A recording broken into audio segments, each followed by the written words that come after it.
E hoje nós vamos falar, meus irmãos, sobre um tema maravilhoso, que é a formosa Jerusalém. Tem alguém ansioso por chegar lá? Diga glória a Deus. Vamos à palavra de Deus, meus irmãos. Segunda epístola de Pedro, capítulo 3, versículo 13. Pega a sua Bíblia. Segunda epístola de Pedro, capítulo 3, versículo 13. Diz assim, meus irmãos, a palavra de Deus: mas nós, segundo a sua promessa, aguardamos novos céus e nova terra, em que habita a justiça. Pedro, meus irmãos, está falando para a gente a respeito de uma promessa. E promessa normalmente é aquilo que não vai acontecer tão rápido, né? Por isso é feita uma promessa. Promessa normalmente haverá um tempo a ser aguardado, um tempo a ser esperado. Normalmente promessas demandam expectativa e perseverança. Cada um pode colocar a sua expectativa onde quiser. Alguns nas coisas desta vida, nas coisas materiais, nas coisas que se vão, nas coisas que passam. Mas nós temos uma expectativa especial, uma promessa que vai além do mundo material, uma promessa que vai além da vida humana, uma promessa que vai, eu digo, até além do entendimento humano. Nós vamos compreender o porquê que esta promessa vai além do entendimento humano, que resumindo é a expectativa dos novos céus e da nova terra, e que uma das características, deste novo lugar, desses novos céus e dessa nova terra, é que ali habita a justiça. Pedro poderia destacar muitos pontos a respeito deste novo lugar, mas ele faz questão, e não é por acaso, de destacar a presença da justiça neste lugar. Não é novidade para ninguém que o mundo que a gente vive hoje é um mundo onde a justiça é questionável, onde aquilo que é chamado de justiça aqui nessa terra não é de uma natureza totalmente confiável, infelizmente, porque o mundo todo está corrompido. Isso é reflexo do pecado que existe na terra. E sinceramente não dá para a gente esperar algo diferente disso. Repito, quando a gente fala que existe injustiça na terra, não dá para a gente esperar algo diferente, porque isto é reflexo do pecado que existe no mundo. E a única forma de Deus resolver isso aí, como diz aqui o texto de Pedro, é Ele fazer tudo de novo.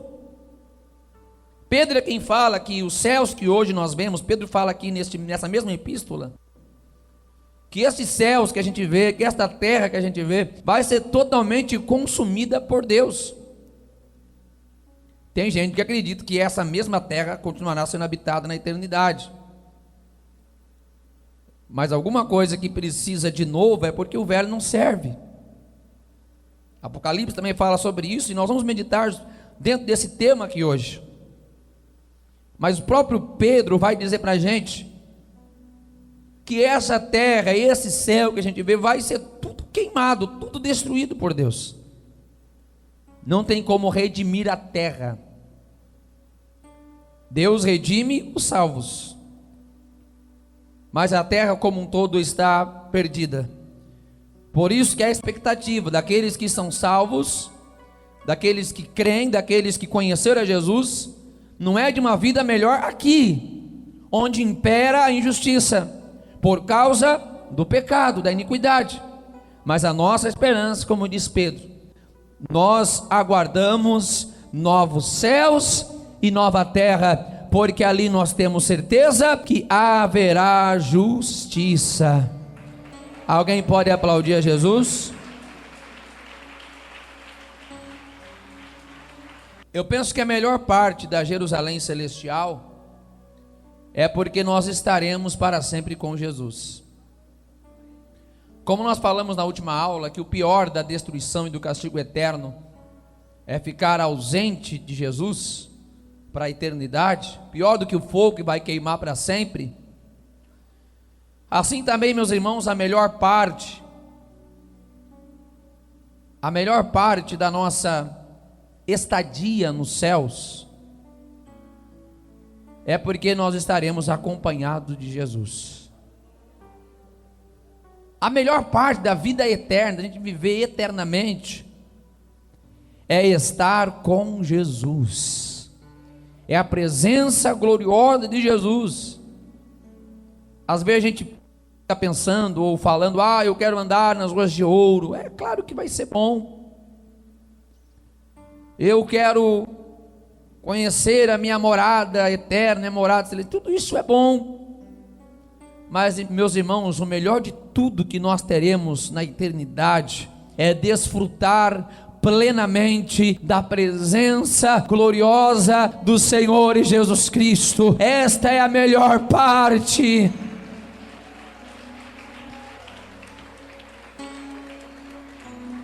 Temos 3 objetivos na lição de hoje. Primeiro, compreender o que é a Jerusalém celeste.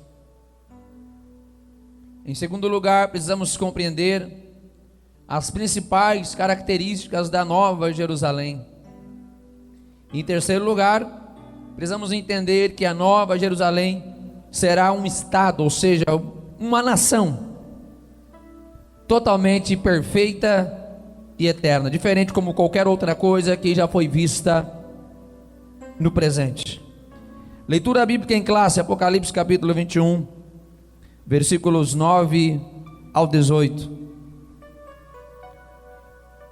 Diz o texto sagrado: E veio um dos 7 anjos, que tinha as 7 taças cheias das últimas 7 pragas, e falou comigo dizendo: Vem, mostrar-te-ei a esposa, a mulher do Cordeiro. E levou-me em espírito a um grande e alto monte, e mostrou-me a grande cidade, a santa Jerusalém, que de Deus descia do céu. E tinha a glória de Deus. A sua luz era semelhante a uma pedra preciosíssima, como a pedra de jaspe, como um cristal resplandecente. E tinha um grande e alto muro com 12 portas, e nas portas 12 anjos, e nomes escritos sobre elas, que são os nomes das 12 tribos de Israel. Da banda do levante tinha 3 portas, da banda do norte 3 portas, da banda do sul 3 portas, da banda do poente 3 portas. E o muro da cidade tinha 12 fundamentos, e neles os nomes dos 12 apóstolos do Cordeiro.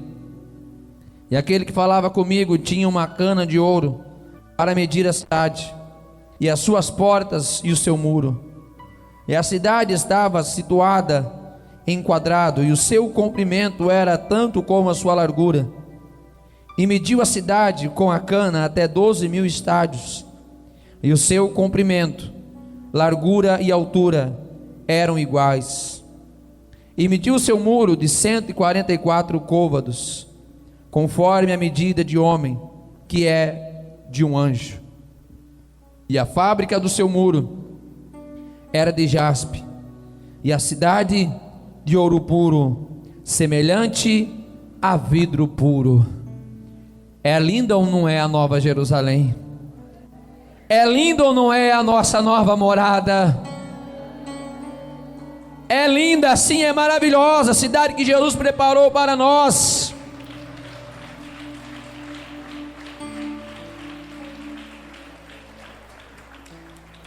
A terra onde nós vivemos hoje pode ser, eu digo, aparentemente um lugar maravilhoso. Às vezes as coisas desta vida, desta terra, tentam até nos encantar. Às vezes as coisas desta vida parecem até irresistível para a gente. Mas, meus irmãos, quando nós conhecemos a palavra de Deus, quando temos um encontro com Jesus, a nossa alma suspira pela casa que Jesus nos preparou. Podemos por um breve momento ser distraídos pelas coisas desta terra, mas no âmago da nossa alma, no íntimo do nosso ser, o que o nosso espírito deseja é estar com Jesus. E sabemos que esta casa é real, não temos motivos para nos esmorecer. Ele disse: eu vou preparar-vos lugar, não turbe o vosso coração. Credes em Deus, credes também em mim, João 14. Se não fosse assim, eu vou teria dito: vou preparar-vos lugar. Jesus está dizendo, se não fosse para preparar, eu falava. É isso que Jesus está dizendo para a gente. Mas eu vou preparar lugar. Algo que me chama muita atenção nessa palavra de Jesus em João 14, sabe o que é? Ele precisou ir preparar. Sabe por quê? Porque não tinha nada preparado para nós. Até a morte de Jesus Cristo, nós éramos, entre aspas, indigentes, anônimos, indignos, nada nós poderíamos receber. Foi apenas com a vinda de Cristo aqui, com a sua morte, é que a gente pôde ganhar alguma coisa de Deus. Não tinha nada preparado, não havia cidade para nós, não havia morada para nós, mas Jesus Cristo, ao vir aqui, Ele garantiu aos seus discípulos e a nós: eu vou para lá, e eu vou preparar um lugar para vocês. Graças a Jesus, graças a Jesus. Enquanto caminhamos, meus irmãos, para a nossa Sião, tiremos forças da fraqueza. Não é sempre que a gente está forte para caminhar, mas Paulo vai dizer que quando estou fraco, então estou forte. Então ninguém, preste atenção, ninguém tem desculpa para deixar Jesus porque estava fraco. Por que você deixou Jesus, irmão? Eu estava fraco, aí ninguém me visitou também, ninguém me ligou. Paulo diz: quando estou fraco, aí estou forte. Porque na nossa fraqueza a gente reconhece a nossa necessidade de Deus, a nossa dependência de Deus. Então o que eu tenho que fazer quando eu sinto fraqueza? Deixa eu usar um exemplo melhor, não é nem o tema da mensagem. O que você faz quando sente fome? Vai para a panela, né? Você fica no canto emburrado, dizendo: ai que fome, ai que fraqueza. Só de raiva eu vou ficar mais com fome ainda e não vou comer. Meus irmãos, come qualquer coisa que vem pela frente. Come um boi pela perna. E por que quando a gente está fraco espiritualmente, a gente se deixa morrer espiritualmente? Quem está me entendendo? Por que a gente não faz a mesma coisa? Porque a gente perceber: puxa, estou fraco, eu tenho que buscar Deus. Eu estou fraco, meu Deus, eu tenho que orar, eu tenho que dar um jeito. Eu estou fraco, eu tenho que ler a palavra. Eu estou fraco, eu tenho que ir à igreja. Eu estou fraco, eu preciso falar com alguém, pedir uma palavra, pedir uma orientação, pedir um conforto, um consolo. Vamos juntos chegar a Sião. Irmãos, tenha certeza, ninguém vai chegar sozinho lá no céu, não. Ninguém vai entrar lá no céu sozinho, não. A gente precisa um do outro aqui, meus irmãos. Observe, meus irmãos, que Paulo sempre tratava a igreja de forma coletiva. Sempre a visão da igreja é no coletivo, é no plural. Meus irmãos, sempre Paulo conjuga no plural. todas as ações da igreja, todos os trabalhos da igreja. E assim a gente chega lá no céu. Ainda que nós tenhamos dias tenebrosos aqui nesta terra, meus irmãos, nós vamos percebendo que a cada dia o sol da justiça começa a se espalhar, os raios deste sol começam a vislumbrar a nossa visão, e logo logo avistaremos nos portais da nossa nova Jerusalém celeste o nosso meigo e amado Salvador. Logo veremos nos chamando, nos convocando, nos trazendo a Ele. Logo, logo, logo, logo, logo, logo.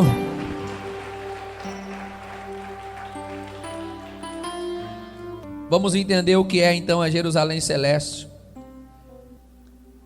É mais alto, é mais elevado.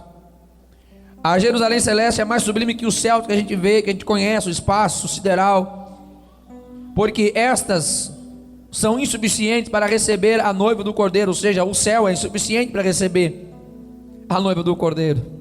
Deus formará um novo céu quando consumar a atual criação, conforme diz Isaías 65, 2 Pedro 3,13, Apocalipse 21, 1 em diante, fala da criação de Deus de um novo céu. Isso não dá para a gente descrever. Podemos tentar, mas não dá.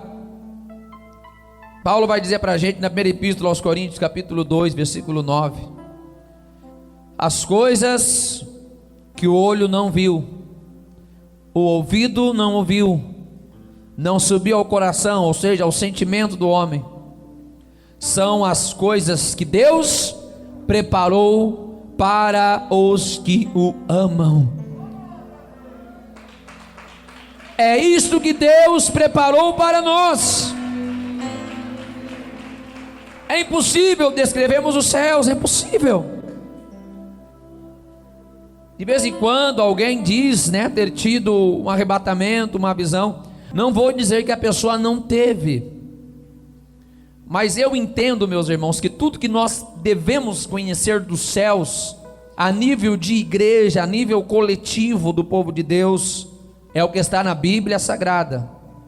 O que cada um pode ter de revelação, num arrebatamento, numa visão, é uma experiência pessoal, é uma experiência própria, que não deve ter tomada como uma nova revelação comparando com a Bíblia, porque revelação canônica, ou seja, inspirada, é a que está nas Escrituras. E por que existe esse questionamento?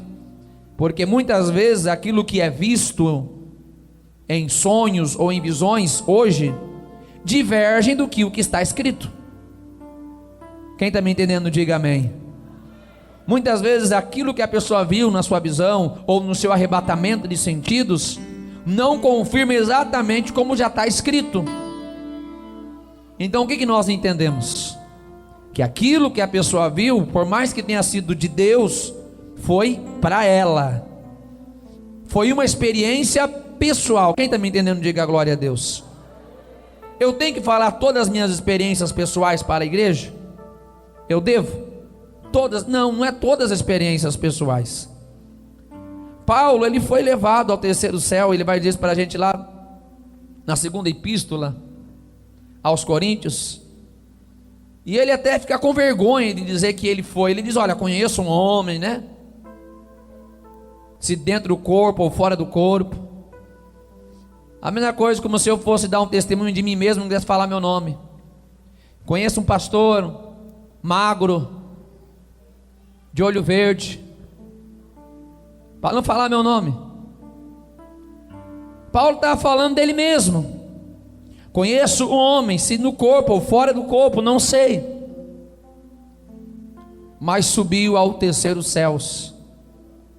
Não que haja, meus irmãos, fisicamente um lugar que a gente possa chamar de terceiro céus. Paulo está falando de uma dimensão distinta. A dimensão da atmosfera, que a gente pode ver, até onde nossos olhos alcançam. Existe uma outra dimensão que já é além da atmosfera, que seria a atmosfera do universo, das galáxias. onde estão as estrelas, onde estão os astros celestes. Mas existe uma dimensão além disso, e essa outra dimensão, ela não se calcula geometricamente, não se calcula em números. Quem me entende, diga glória a Deus. Porque é uma dimensão além da capacidade de entendimento do homem. Não é que existem níveis de céus. Quando Paulo fala do terceiro céu, não é que você vai imaginar assim que vai subindo. Aí primeiro céu, estou vendo aqui, a atmosfera. Aí depois passa, segundo céus, o universo. E se conseguir subir mais um pouquinho, vai chegar no céu terceiro, onde Paulo foi. Não é isso. O terceiro céu é uma outra dimensão, uma outra realidade, que não tem como a gente calcular nem compreender, porque está além das nossas capacidades cognitivas, da nossa capacidade de pensar. E Paulo diz: olha, esse homem viu coisas lá que não existem palavras que possam expressar. E esse homem viu coisas lá que ao homem não compete dizer. Sei lá, de repente Deus já queria revelar toda a Nova Jerusalém para Paulo, mas Paulo não conseguiu descrever tudo aquilo que ele viu. E depois Deus vai revelar novamente para João. Este lugar é a casa do nosso Pai. Jesus prometeu: na casa do meu Pai há moradas. Jesus consolou os seus discípulos com estas palavras. Podemos nos assegurar, meus irmãos, nessa nova cidade tem um lugarzinho para nós, tem um espacinho para nós. Você pode não ter um pedaço de terra aqui nesta cidade, aqui neste país, mas pode ter certeza que há um lugar muito especial, há uma casa muito linda, há uma morada gloriosa, muito além das estrelas.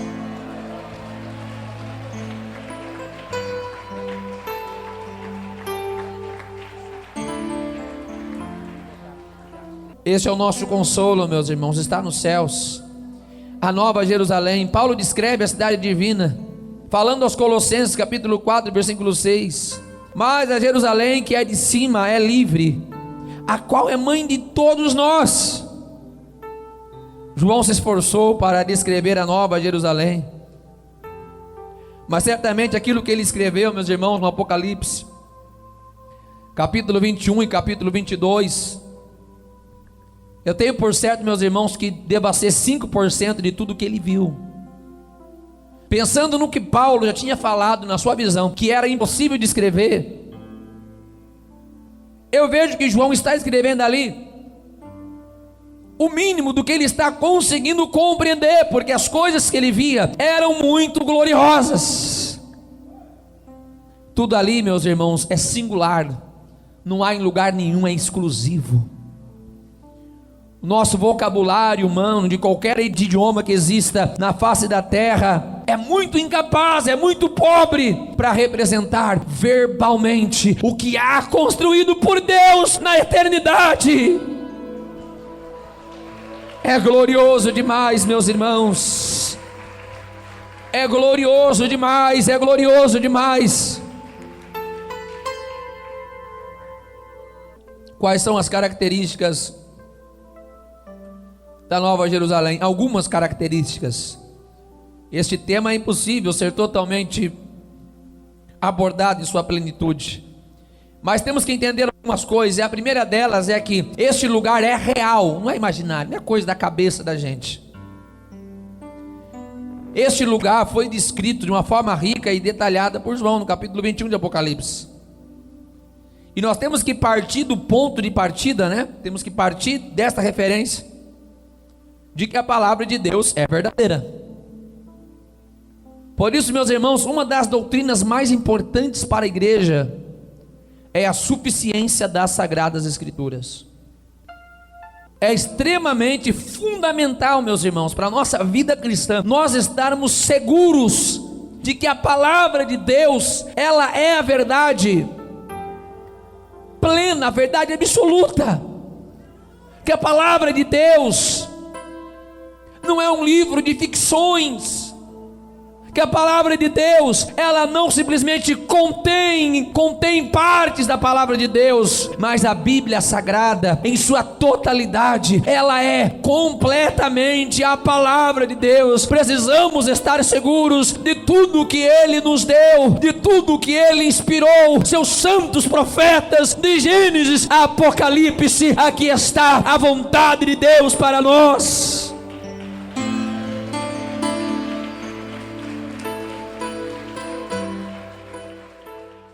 É a palavra de Deus. Se nós queremos então que a Bíblia é a palavra de Deus, não teremos dificuldade em aceitar a realidade da nossa morada eterna.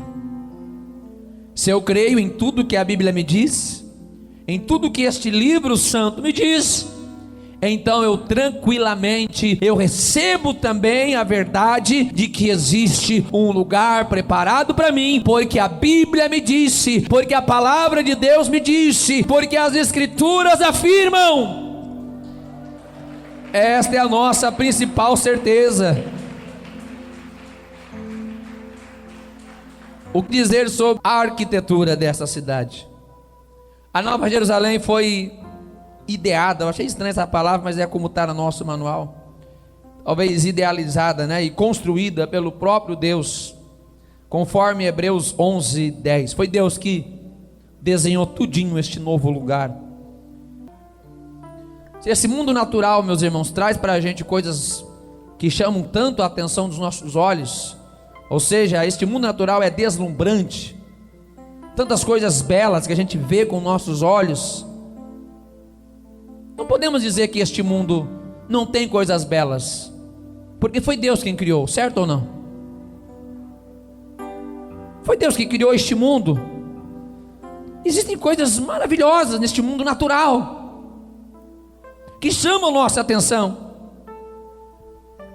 Se o que é natural já é lindo, maravilhoso, o que então nós podemos dizer daquilo que é sobrenatural? A palavra sobrenatural significa sobre, acima do natural. Se o que é natural já nos chama a atenção, coisas lindas que o nosso Deus criou aqui, imagine então o que Ele preparou para aqueles que o amam, para aqueles que vencerem este mundo, para aqueles cujos nomes estão no livro da vida.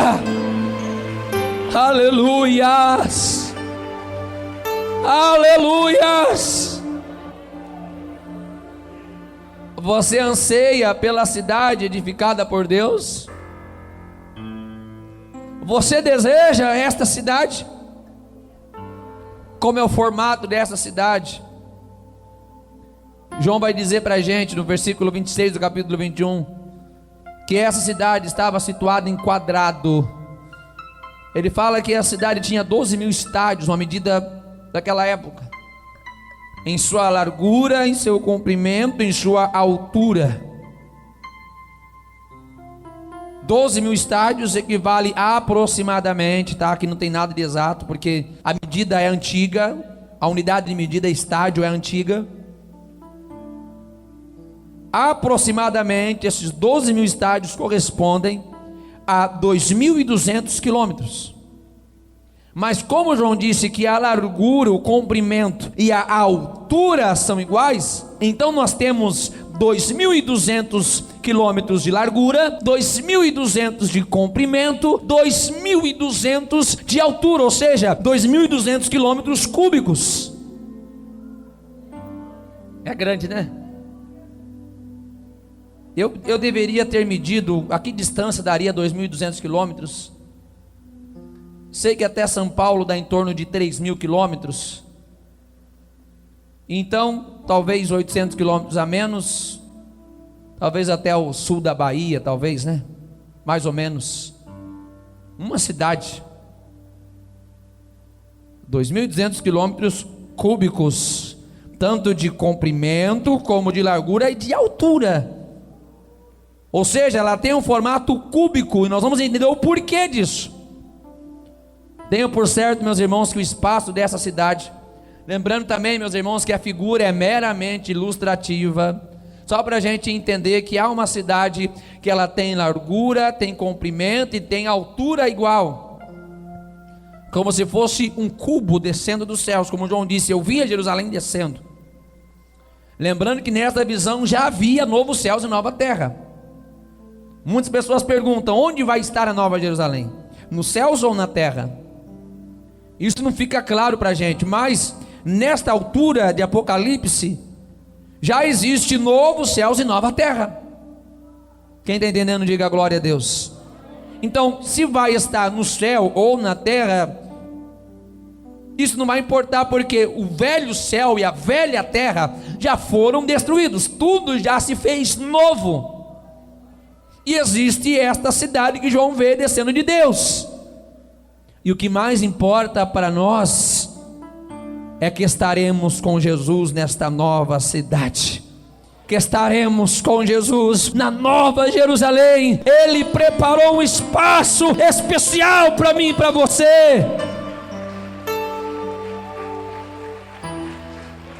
Essa terra não vai existir mais, este céu que você vê não vai existir mais.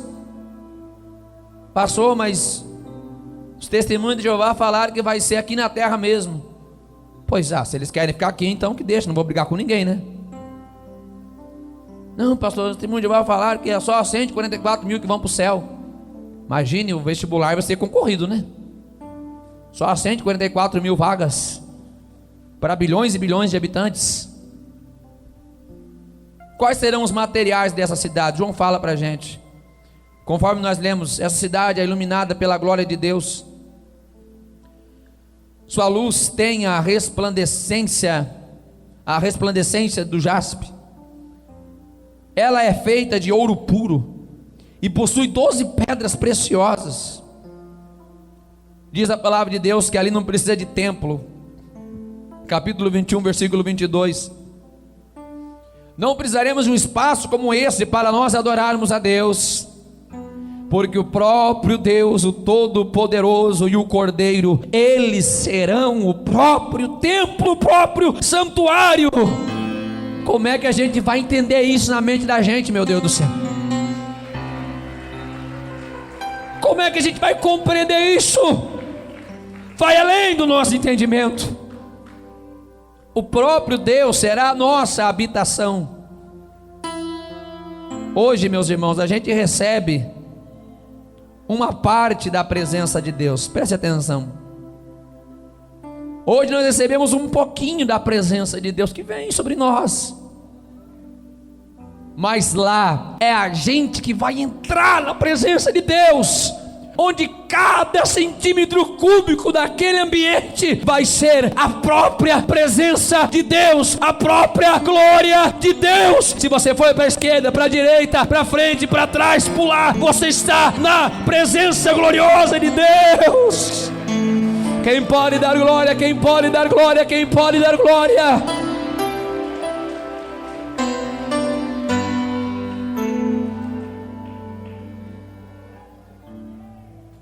Não vai precisar nem de sol.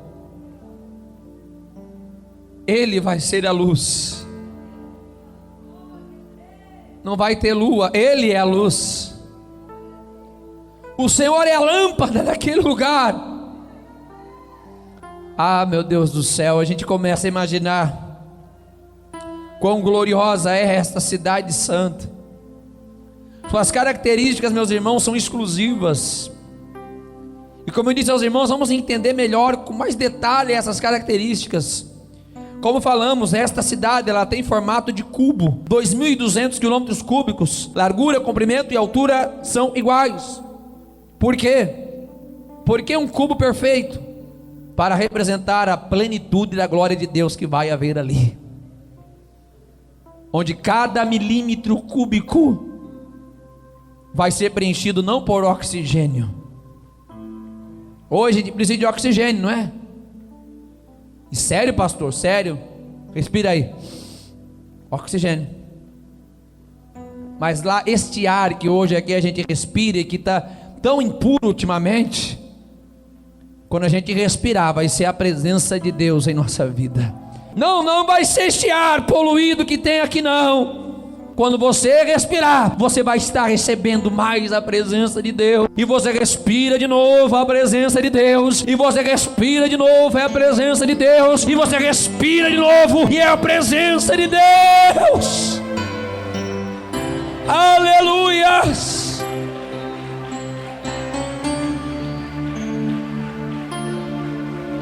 O tamanho, 2.200 quilômetros cúbicos, é um espaço para todos os salvos, vai caber a gente ali. Ele fala também de um grande muro no versículo 16. Não que precise estar ali protegido de um ataque, mas isso representa um lugar seguro. As 12 portas faladas no versículo 12, está ali representando Israel, representantes de cada tribo de Israel. Lembrando que Deus não se esqueceu da promessa feita ao seu povo.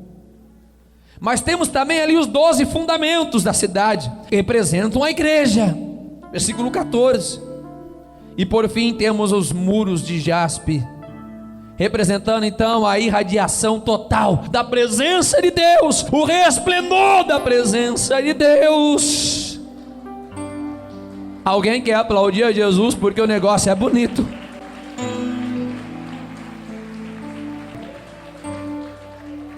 O perfeito estado eterno. Primeira coisa, ali vai ter um governo perfeito. Pastor, o governo do céu vai ser de direita ou vai ser de esquerda? Ou de centro? O que você acha? Nenhum dos dois, ou dos três.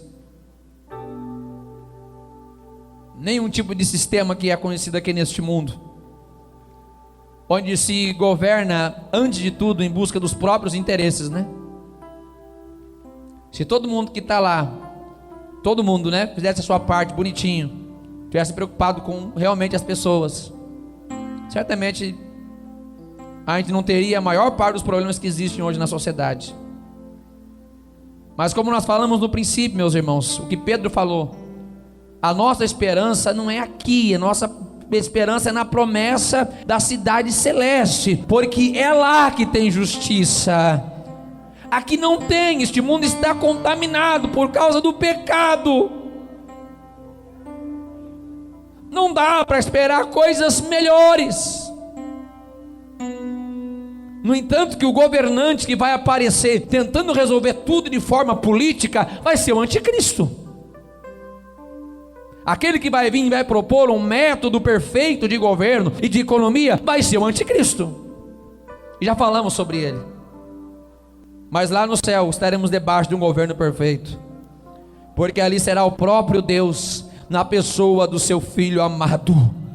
Tudo ali será administrado com a máxima perfeição.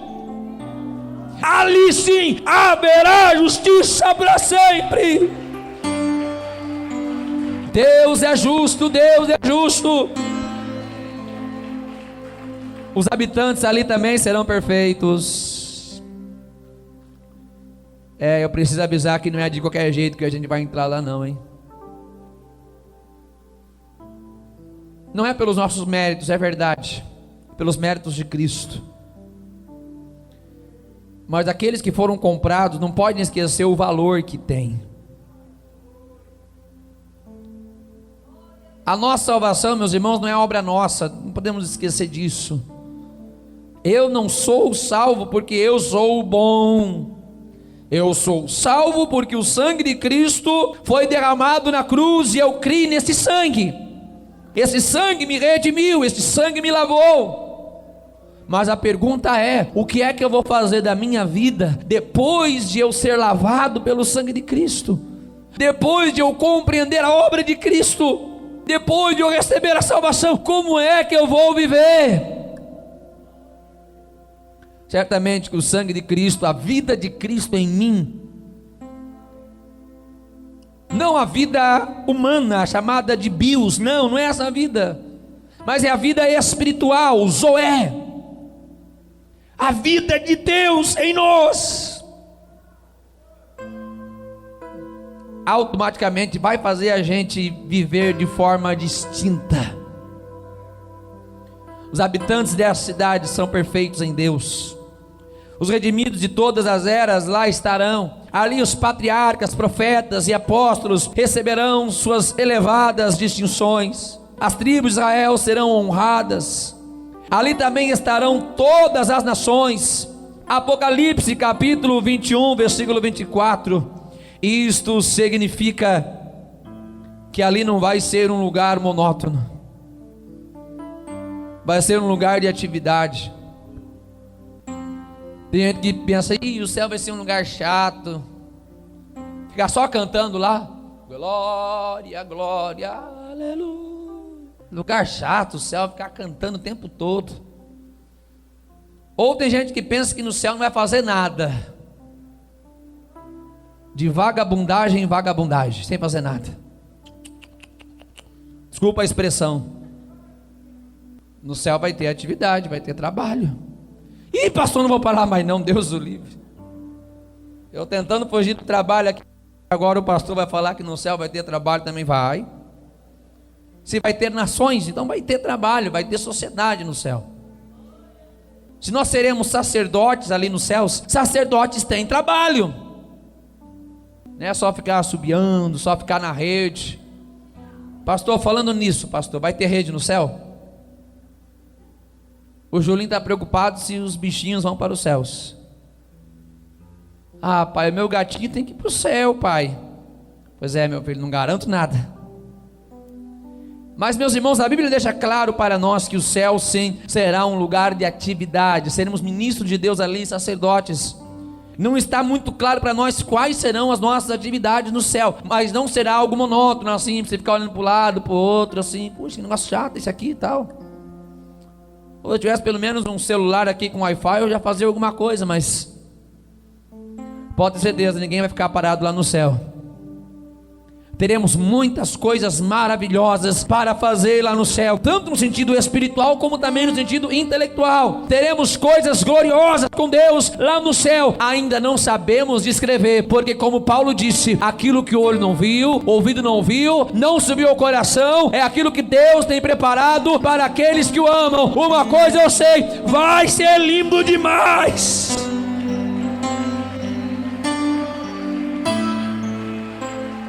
Ali, meus irmãos, teremos o conhecimento perfeito.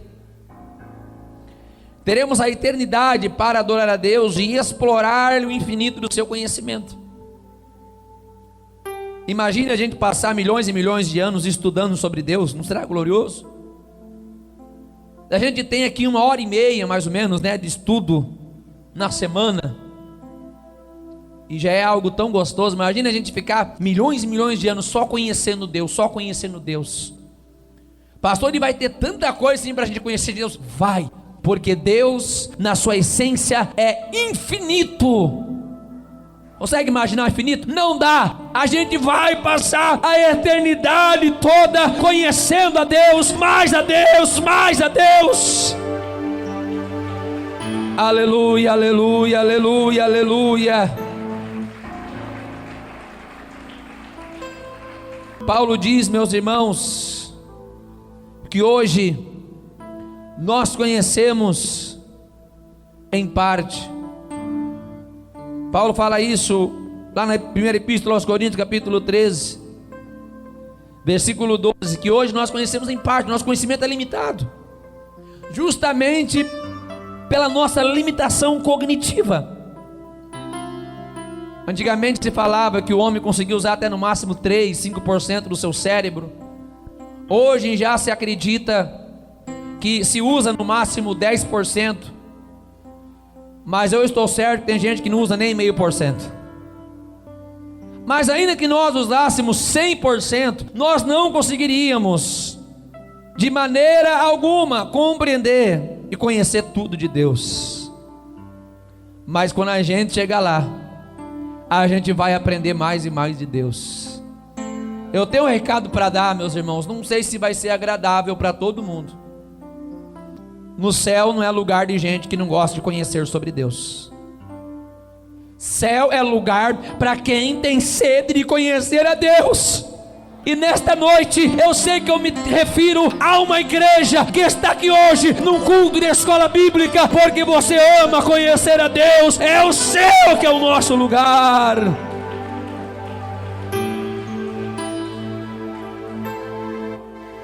Vamos conhecer mais de Deus. Ali, meus irmãos, teremos também a comunhão perfeita.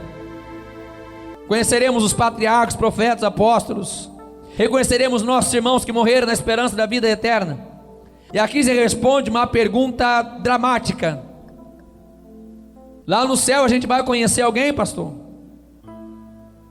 O que a Bíblia fala é que a gente não vai lembrar do sofrimento. As coisas velhas já se passaram. Diz também que lá no céu não haverá casamento, pois seremos como os anjos de Deus. Há uma seita aí, o mormonismo, que diz que lá no céu vai ter família e vai continuar reproduzindo, mas é antibíblico. Jesus disse que seremos como os anjos. Anjo é assexuado, não é homem nem mulher, e também não tem nada a ver com o gênero neutro que está sendo falado aí. É outra dimensão. Dimensão espiritual não se compara com dimensão material. E as evidências bíblicas que nós temos para acreditar que lá no céu nós conheceremos as pessoas, é que o rico reconheceu Lázaro no paraíso. Lucas 16, 23. Obviamente que o rico ainda não tinha sido lançado no lago de fogo, nem o Lázaro tinha entrado ainda na Nova Jerusalém. Estavam ainda no estado intermediário.